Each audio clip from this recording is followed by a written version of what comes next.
Ida Pfeiffer. Viena, 1787, 1858. Bost kontinenteetako 30 herrialdeetan bidaiatu zuen. 45 urte bete arte, etxeko andre zuzena izandako emakume bienarronek. Seme-alaben heziketa bukatu zuenean, bere ondasunak saldu eta mundua esploratzen hasi zen. 2 urteetan, 1856-1858, bakarrik eta ia dirurik gabe Brasilen barrena ibili zen. Hornoseko lurmuturra inguratu zuen. Ozeano barea gurutzatu eta ia bizitza galdu zuen Txinako altxamendu xenofoboetan.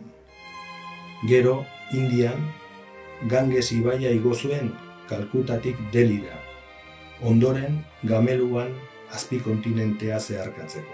Handik 3 urteetara berriro ekin zion mundua zeharkatzera, baina orain Austriako gobernuaren esploratzaile errekonozimenduarekin.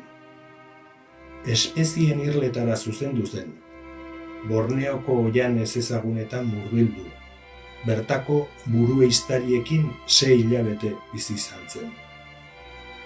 Ostean, ekialderuntz, Kalifornia, Peru, Andeak eta Amazonia zeharkatu, azkenik Panama, Mississippi eta 1854ean Europara bueltatzeko.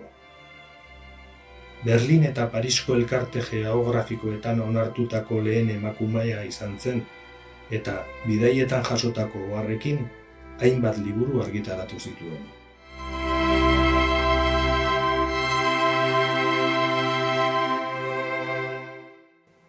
Ida Pfeiffer, A Woman's Journey Round the World.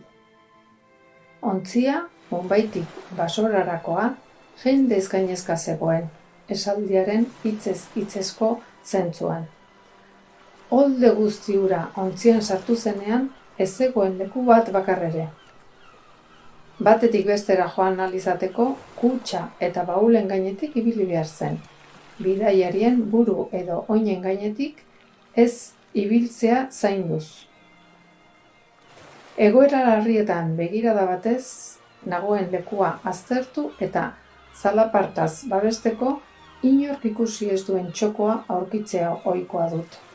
Bila nebilela aurkitu nuen eta bidaiari guztien artean zoriontsuena izan nintzen. Ontzigainaren popako jangelaren mahai azpia hautatu nuen.